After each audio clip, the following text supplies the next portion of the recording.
Hi, I'm Steve Mack. I'm a record producer. You're in my studio in Brighton.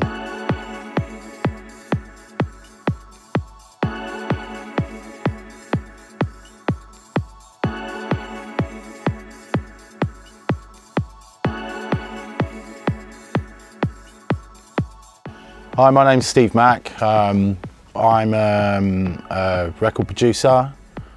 I've been doing it for over 20 years now. I was a professional international DJ as well. I run record labels, we run a publishing company and now a management company. I put my first record out in 1994 with a band I used to be in called the Rhythm Masters, we remixed over 300 records as well, including the likes of Michael Jackson, James Brown, Amy Winehouse, the list goes on. I was first a DJ from about 11 years old, and I got into buying vinyl. So I was a big vinyl collector, and I'd also like to buy lots of rare records, old funk disco breaks, and because my production, I kind of grew up on sampling records before I got into the synthesizer world of it as well. I was really into sample-based music, so I grew up on hip-hop music and electro from the early 80s. So I was really heavily into that, and I was a scratch mix DJ in the age of about 13, 14, so I used to enter them competitions and stuff. Then I got into the acid house scene. I think it was about in 1988, 1989. That's when I sort of got the bug for house music. I've only been mixing in the box for 2 years. I had a big analog console in here before, but it was just too much headache when I needed to change a mix, or you'd send something away and they weren't quite happy with it, but you had to move on and do something else, and you've got to repatch the patch bay, plug in all your gearing, and it was just it was a bit of a nightmare. So I've been mixing in the box for 2 years, and to be honest, I actually prefer it now. I'm using, I think they call it like a hybrid system. So I've still got all my analog equipment. So I've got like my LA2As, my URI compressors, and like Neve equalizers, SSL compressors, a couple of Pultecs. And what I tend to do now when I work is I get my tracks done, and then I track all my stuff through my gear and bounce it back into the computer, and then I use the computer sort of mixing in the boxes, like sculpting, cutting away at things, adding things. And so I suppose in a way really I am mixing the box, but I've got the best of both worlds. I'm using the analog stuff to do them certain jobs, mostly colouring and getting sound distortion and stuff like that, and then in the box for cleaning it all up and making things really wide, and obviously now with the loudness war, making everything really loud, but only to a certain level. I think the hardest thing I found when I moved to in the box was I was used to use an analog console, so everything you push in the red, and you drive everything really hard, because you get that sort of magic that happens, the distortion, and then you get it all lovely on the summing bus. But you can't do that in the box. It's like the other way around. I kind of mix. I get everything level in my buses, so I'll have all my tracks in like the arrange page, and say my drums, I'll put them onto one bus, and then I'll level them all and put it through certain plugins, maybe an analog compressor. And then what I do is level all my buses, so my master output comes to about -12, which gives me 12 dB in the digital world of room to play with, of headroom to play with, and that's where I do all my limiting and stuff then. And I think I'm getting quite a good sound with it now. I'm really happy with the results I'm getting. It's been a long road, shall we say. The vocal actually wasn't recorded here because I'd done this track with a guy called Hayes that lives in Malaysia, He's quite a famous vocalist on the house scene. He's done a lot of records with Sandy Rivera and Defected Records and all them guys there. And I'd sent him this track, and he came back with a vocal, and it was just like, you know, it was cool. It worked out. So I've got his vocal. It's that sort of classic-y house sounds. All these years I've given you my heart, my love, my life, my blood, my sweat, my tears, and you. Right. Obviously, I've got no effects on there yet. So usually with my vocals, I'll use Lexicon reverb. It's a 224 XL. I like the original sound of the 224. I love it. I've got an Eventide H8000 down here as well, which I use. It's a delay setting I use for the vocals, and then I'll probably use, I've got a tape delay, a copycat around somewhere, or I'll use a UAD one in the box, or the AMS 1580, and again I'll get my vocal tracks and record these different reverbs, stem them all together again and get a certain sound. I usually leave it to the end, so I don't make a commitment of where I've squashed all the effects together with the vocals, and then suddenly you realise the delay's too loud or whatever, and you're like, oh no, I've got to go back to an earlier program and do it all again. It's just a waste of time, really. I've got no effects on this. What I've done, I've got the Oxford equaliser here, and again you can see I've cut a lot of the bottom off. I mean, I know I loaded this earlier, and it's got, all these years I've given you my I've got a lot of compression on that life, in the box. My blood, my sweat, my tears, and you. You can hear all the noise come up. Crushed me. So, right, I've got my cut there. I've actually only got that cut about 50. I would do a lot more. So let's do that again. All these years I've given you my heart, my love, my life, my blood, my sweat, my tears, and you. This is about, yeah. So it's about 120 I've cut there. Crushed me. Ooh.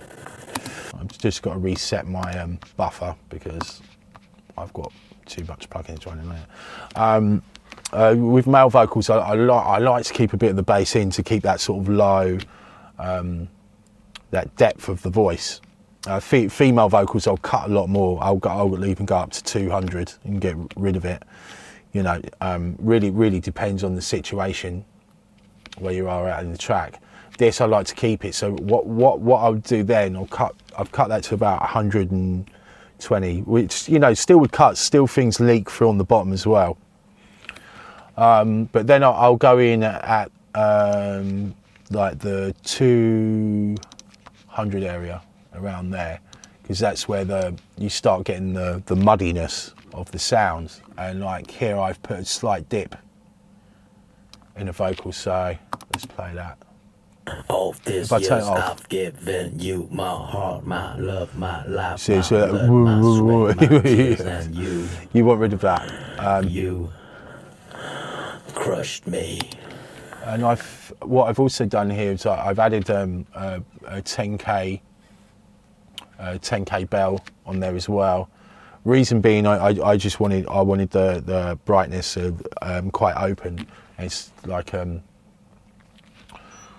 what do you call them as well? It's like it's very open, the width, the Q. I have them very open when. Let's see, like, so is that the Q? No. I'm on the wrong one. That's why. So yeah, I've got it really open. It just brings more of the frequencies in, and then obviously you just move it around so it's more in focus. So it's a basic, it's sort of a basic EQ I've just got quickly just to get the sound I want. Where I record the vocals myself, and I talked about my chain earlier, which is like the Neve EQs, the Neve preamps, the Teletronics LA2A. Using them, recording them back in, then I would shape them in a box like this using something like the Sonnox equalizer. Then I would do the 1170T6 trick in the box with that one, because I've already got the warmth of the LA2A on the outboard, but I've got a little bit more control over the one in the box than I have the one out the box. So I like to use 1176 in the box and sculpture it, take all the stuff out, a lot of editing. The Oxford suppressor, I spoke about this earlier, but I'll show it in action now. A bit difficult because it's a male vocal, but I'll just show a demo anyway. I will set it around the 1K to 2K area there, and I'll just give it a little duck.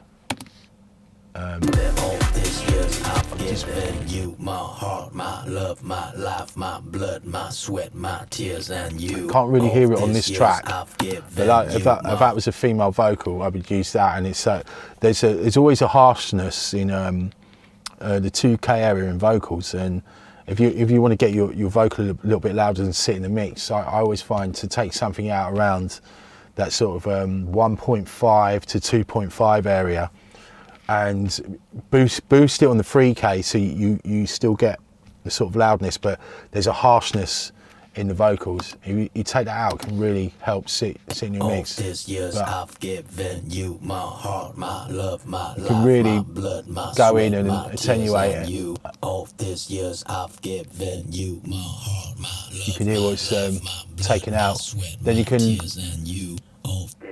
That's what's being taken out. You use the inside part. So you can actually hear what you're going to take out.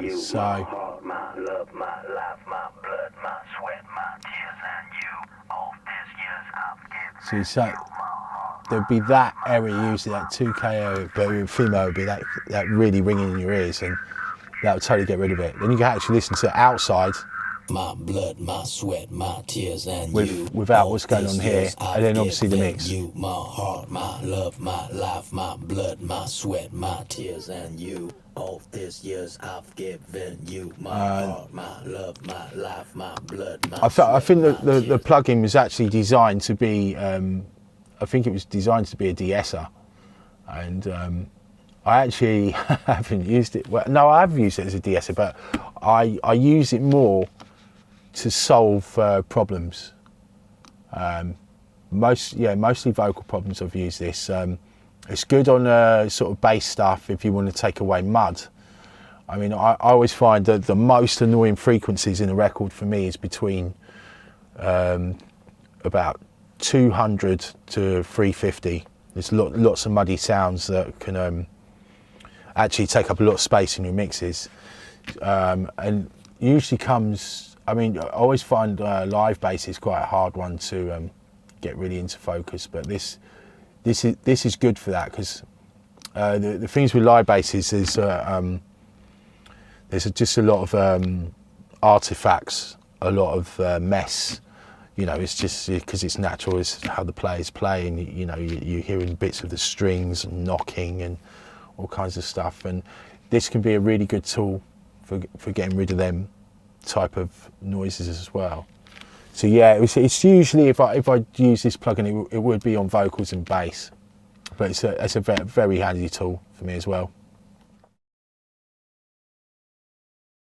One thing I do now is my drums, I tune everything.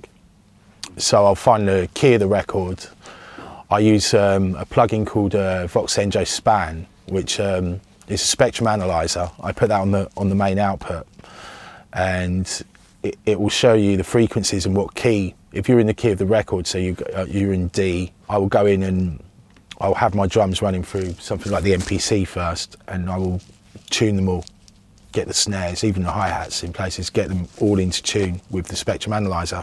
And what I found with that is like it just brings the whole record into focus, and it's so much easier to level and mix your track. Because I mean, before, I mean, I've spent years fighting with mixing. I find it one of the toughest jobs. So sometimes I can write a record in 2 hours. I mean, we've been in here before and just written something, and then we had a vocalist in, gone bang, 2 hours, and we've got this great song, and spent 2 weeks mixing it, driving yourself crazy. And so I'd get all them in focus. I'd EQ some of them through the outboard gear, some of them I wouldn't need to, and then I would do all my bits of processing here and there on the individual tracks, then once I've got my drums done, I would put into a bus. So say I would use bus 1. On my bus channels, I would have a Slate Digital warmer thing, and maybe like a stereo tools, because I do my drums so wide, but then I want to bring them back into focus. So I'll bring the left and the right, bring them in slightly, and then make sure the bottom end is mono up to about 100 and 150, and it really does bring your drums into focus, because if they're a bit too wide, it gets lost. But where you're using widening tools to make them, I use another trick with a sample delay and just move one of the from the left to the right and move, and the stereo width goes like that, and it sounds amazing. With some things, it's phasing stuff as well, but using phase in a clever way, I suppose. But you have to sort of wind them back in so they're more focused. Then my drum bus, I'll run through. I've got a GML compressor, the 8900, which was actually always the secret weapon we used on the Rhythm Masters records. We used to use it over the whole mix. But yeah, I use that compressor now on the drum bus, and it really does bring everything into focus for me. It makes everything just sit together really lovely. It's not much compression going on with that. It was a 2 dB. So which actually 2 dB is quite a lot for me now. I've really cut back on the amount of compression I use. So I'll do that, and then what I do, I get to the end of, so it goes through them. So I've monoed my stuff as well for the bottom end and brought the stereo width in.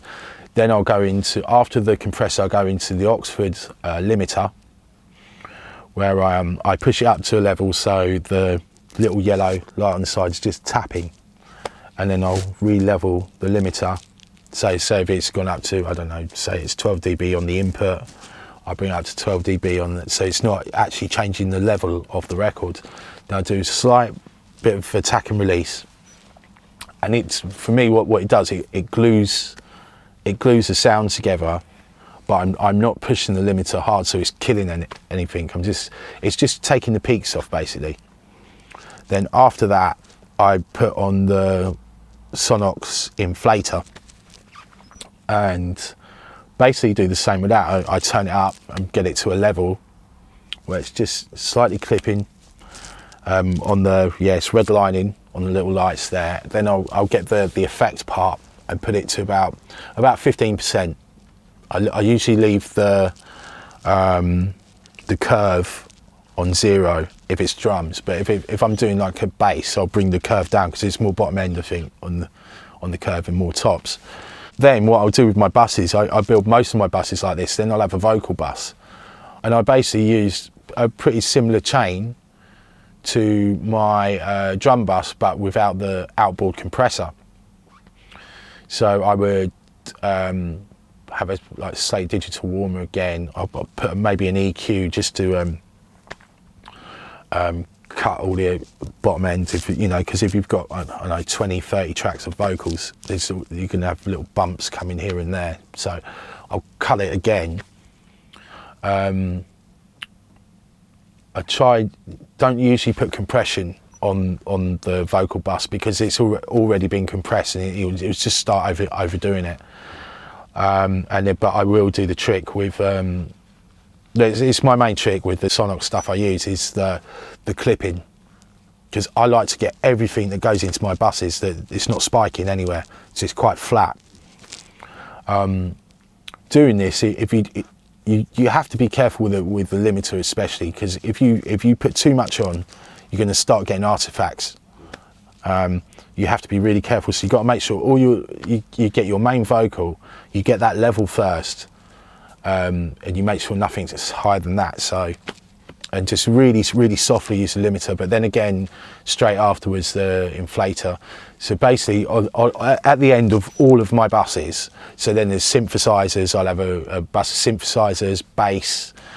I use the Sonnox stuff for that. It's a trick. A lot of my friends, I speak to, people that do the same thing as I do, and I've got friends that are mastering engineers, mix engineers, and they're all into different kinds of music and do different things. There's a good little group of us in Brighton. I hang about with the Orbital guys quite a lot, and like the Uncle guys as well, from the band Uncle, and the Freemasons guys as well, James Wiltshire, and we meet up usually once a month and go and have a couple of beers and just sit in the pub talking about our tricks of what we've been doing. And it's a really good thing, because you're like, oh, I wouldn't have thought of doing that, and that was where my Sonnox sort of tricks came from, because they're all using them. Then you find your own way of using it, and that's how. Because before I was just using the inflator on the end of the buses, but then I started using the limiter as well before it, and it just gave it another dimension and stopped the spikes even more. I've been using the Sonnox stuff for years. They're something I use every day without fail. Technology is getting better all the time, and plugins are sounding good, but they've always sounded good from the start.